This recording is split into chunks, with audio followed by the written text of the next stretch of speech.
Este tema de la banca. Es importante poder escucharlo a él en esta explicación que nos da, mientras las investigaciones han llegado a preocupar a la gente que tiene sus ahorritos. Vamos a hablar enseguida con él. Israel Quino es abogado constitucionalista. Doctor Quino, un abrazo. Gracias. Otra vez nos reencontramos. Es bueno tenerlo acá. Gracias por este tiempo en Fides. Israel, le llamo a Israel con mucho cariño.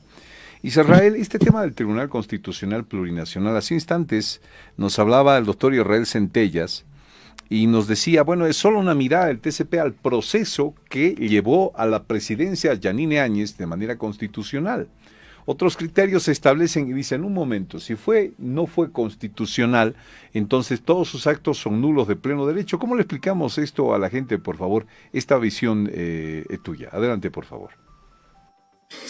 Gracias, John. Muy buen día. Un cordial saludo a la audiencia de Radio Fides en todo el país. Elementos importantes. Esta sentencia constitucional, ¿no? Desahucia la tesis de la legalidad y la constitucionalidad en la asunción del mando de la ex senadora Áñez, ¿no? Porque define en el fondo que en ningún momento existe un vacío de poder ante la ausencia temporal del presidente de la Cámara, presidente de la ALP, presidente de la Cámara de Senadores, presidente de la Cámara de Diputados. Las líneas sucesorias en la vicepresidencia, segunda vicepresidencia, no les corresponde instituirse con la sucesión presidencial. Solamente es ipso facto, de manera directa, a la persona que ocupa la presidencia en algunas de las cámaras. Por tanto, la tesis del vacío de poder queda desvirtuada con esa sentencia constitucional, porque, John, se genera un proceso de analogía constitucional con un hecho político de noviembre del 2019. Por ello, quienes difieren y aún sostienen en que fue legal o fue constitucional la forma en la que se tomó el poder en esa gestión, pues hoy se recae porque en razón del Tribunal Constitucional queda totalmente desvirtuada. ¿Qué pasa con las leyes? ¿Qué pasa con los decretos supremos que la señora Áñez pues definió, que puso en vigencia? Hoy, John, no debería sorprendernos este elemento porque el Tribunal Constitucional no puede generar inseguridad jurídica, es decir, el Tribunal Constitucional no puede en este tiempo abordar, ¿no?, el ordenamiento jurídico que en ese momento se puso en vigencia. Hoy, John, tenemos un Código Penal vigente del año 72, Código Civil del año 75, un Código Comercio de 1977. En nuestra historia política, el golpe militar, el golpe de Estado encabezado por Hugo Banzer duró del 71 al 78, que significa que las normas que se han puesto en vigencia en una dictadura militar hoy todavía se aplican. Por ello, no podría observarse la legalidad, legitimidad y constitucionalidad del gobierno Luis Arce Catacora, que un día como hoy, hace un año, asistimos a las urnas para elegir en elecciones generales a nuevos gobernantes en el país. Mira este titular el día de hoy. Dice, TCP vuelve a poner en entredicho la constitucionalidad de la asunción de Áñez. Sí, y por eso decía que es una complementación. Tú recordarás, el 15 de enero del año 2020, el Tribunal Constitucional resuelve una declaración constitucional, la 01/2020, que extendió el mandato del Ejecutivo, del Legislativo, alcaldes y gobernadores, ¿no? Y todo el mundo decía que esta declaración constitucional está avalando la constitucionalidad de la sucesión presidencial de la señora Áñez. El Tribunal Constitucional no ingresó a definir si fue legal o fue inconstitucional la sucesión presidencial en ese tiempo, enero del año 2020. Y el efecto de ese momento solo generó jurídicamente la extensión de funciones para quien en ese momento detentaba el poder, en el caso de la señora Áñez, en el Ejecutivo, y en el caso del Legislativo, a la cabeza de la señora Eva Copa, de 9 gobernadores y los más de 300 alcaldes, quienes en ese momento detentaban el poder y se les acababa el tiempo porque el periodo constitucional acababa el 21 de enero, 6 días antes sacó la declaración constitucional del año 2020 el tribunal, les dijo, pueden seguir en funciones, pero garanticen elecciones para que se reconstruya el poder político y retornemos a la normalidad constitucional. Utiliza esta palabra el tribunal. Hoy, tras ser notificada y conocerse el alcance de la 052/2021, el Tribunal Constitucional recién, por analogía constitucional, nos dice cómo debe interpretarse el 169 de la Constitución en razón de la sucesión presidencial en el país. ¿Esto qué significa, querido John?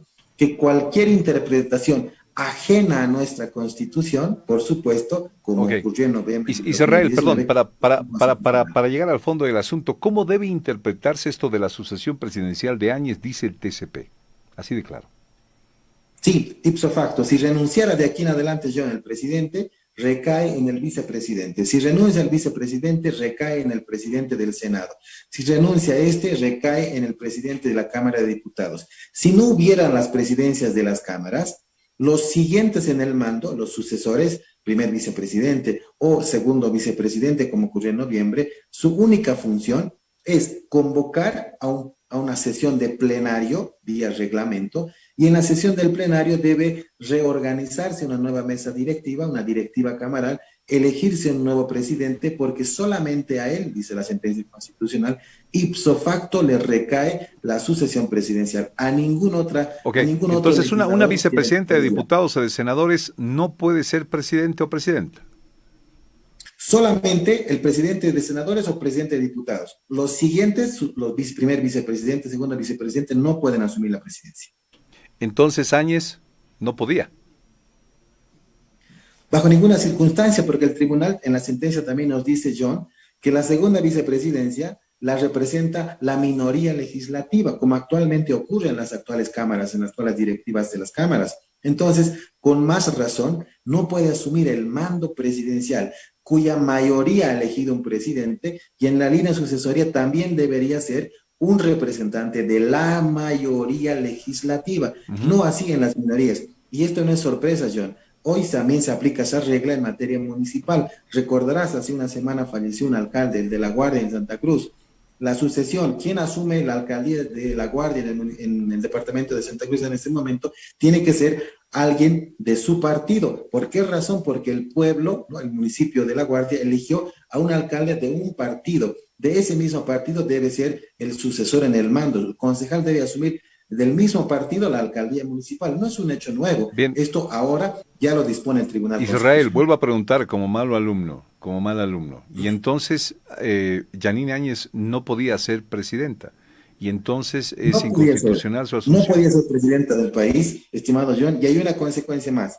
Como el Tribunal Constitucional hoy fija las reglas de la sucesión, entonces la señora Áñez ya no goza de ningún fuero de privilegio para que se la procese vía juicio de responsabilidades. Hoy puede solamente ser procesada por la vía ordinaria y bajo ninguna circunstancia acogerse a un fuero de privilegio. Hoy el elemento, esta sentencia constitucional, si lo requiere vía requerimiento fiscal del Ministerio Público, se constituye una prueba fundamental en el proceso penal para fundar una acusación y llevarla a juicio oral. Israel, ¿y todos sus actos donde ella firmó como presidenta? Algunas leyes, algunos decretos, John, pueden supervivir en el momento porque tienen respaldo de la Declaración Constitucional que extiende funciones, no reconoce la sucesión presidencial.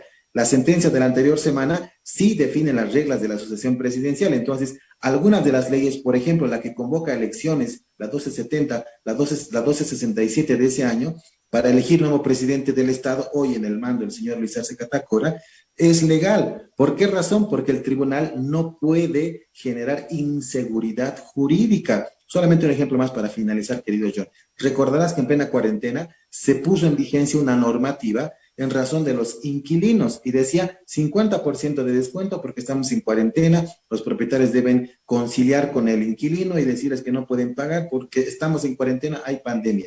Si el Tribunal Constitucional hubiera abordado la seguridad jurídica, hoy esos propietarios estarían pues procesando a sus inquilinos por un cobro de deuda, ¿no? Por eso no puede generar inseguridad jurídica. Algunos actos legislativos, algunos actos del Ejecutivo, como la promulgación, sanción, publicación de leyes, quedan vigentes, superviven en el tiempo. Hoy todavía tenemos normas de la dictadura militar que son vigentes. No debería sorprendernos este elemento.